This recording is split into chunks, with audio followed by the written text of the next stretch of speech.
So today I'm going to talk about setting habit creation goals. It seems a little strange to have to set a goal to make a habit, but that is essentially what you're doing when you decide to create a habit. You have a goal, something in mind, something you want to have happen in the future, and so you're going to decide to create this habit, and that is a goal that you have in mind. So I'm going to start out by telling a story that happened to me several years ago now, where I was feeling like I was rushed. I may have talked about this before. Rushed in the morning and running around doing all sorts of crazy things. You know, I had the whole list of things on my docket, like load the dishwasher, clean the kitchen, make my wife's breakfast, do some study, do some writing, all these things that I wanted to get done. And I found that I was just totally always trying to play catch up. So I looked at my morning schedule and realized that half the things I was doing in the morning I could do in the evening. So instead of having the goal of organizing my morning, I figured I'll start out by organizing my evening. And so I made a list of 12 things that I needed to do or could do in the evening to make my morning more easy, and then I started developing them one at a time.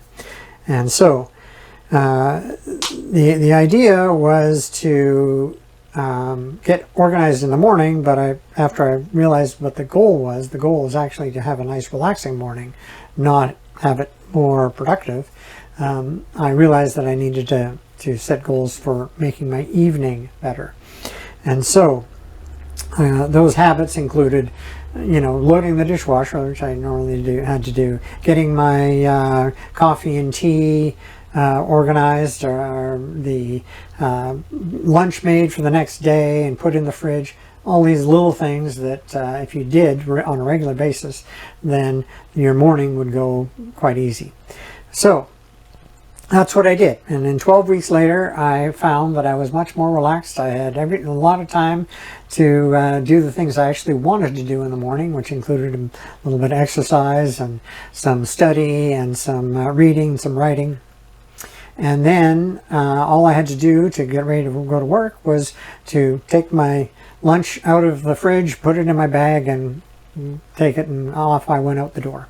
So if that sounds familiar to you, that you're rushed in the morning, then maybe it's something that you should look at, right? What is the actual problem? Are you rushed because of something you're doing too much in the morning, or is it because you're not doing things in the evening that you should? Anyway, that's beside the point. The point is that I developed a plan to create habits for my evening so that my morning would be better. I developed the goal of having an easy morning by working on my evening. And so that is the point. Goals are very, very important. If you don't have a goal, you're not going to be motivated to do things. And we're going to talk about some more goal things upcoming. But without a goal, essentially nothing happens. I hear lots of talk on the internet that you should have systems, not goals, and all this. That's a load of crap. Sorry. If you don't have a goal, you're not going to set a system. Right. It doesn't matter how much you want a system to work all the time. It's not going to work unless you have a goal.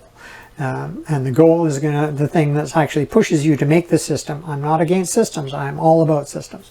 But you have to have the goal to make the system work. So, goals, there's many different ways of setting goals, right? There's the SMART, there's the FAST, there's the visualization goals, all these different systems. Thing is, all of them work. They all work.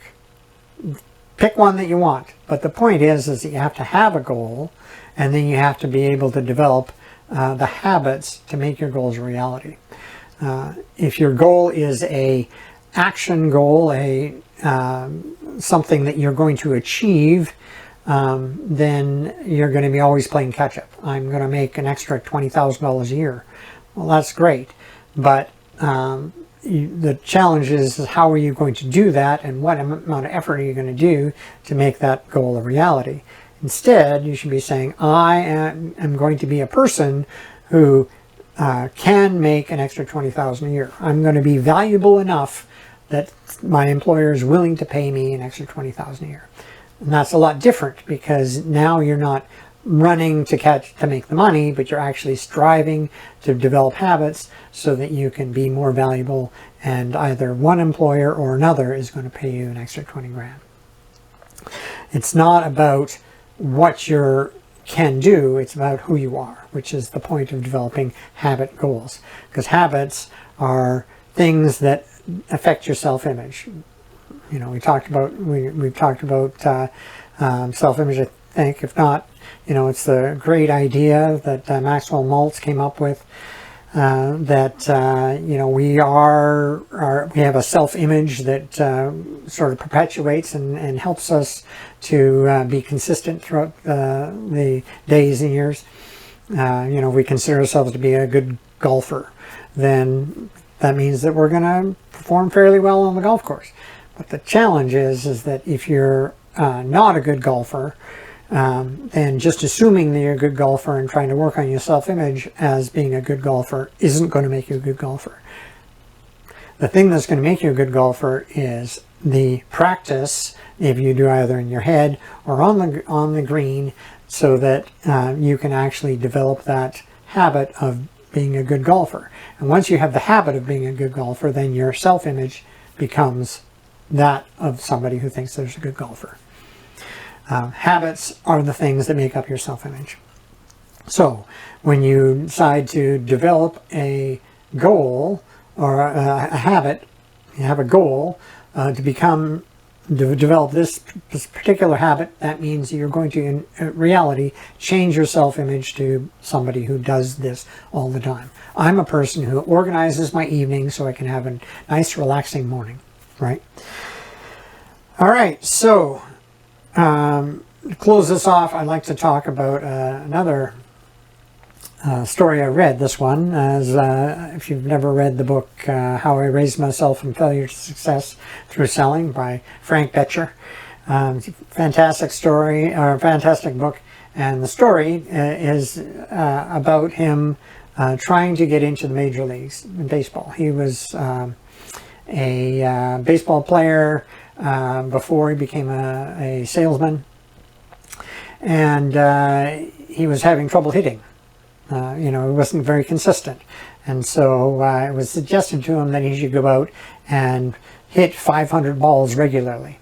Doesn't matter how hard, doesn't matter where. So him and another player on the same team went out with and started hitting balls. They either catched or threw or paid people to throw them in and whatever. So they each would hit 500 balls in a day. And lo and behold, their batting averages and batting went up, and they became fairly good. Not tremendous, because that wasn't what they were. That wasn't their focus, but they were good enough to make the major leagues and be able to compete. And so this is the point. The point is they developed, they wanted a habit of hitting consistently, so they just went out and practiced and built that habit. That was their goal. And so when you're thinking about what you want to do, set the goal, figure out what habits you need to achieve the goal, and then start working on the habits.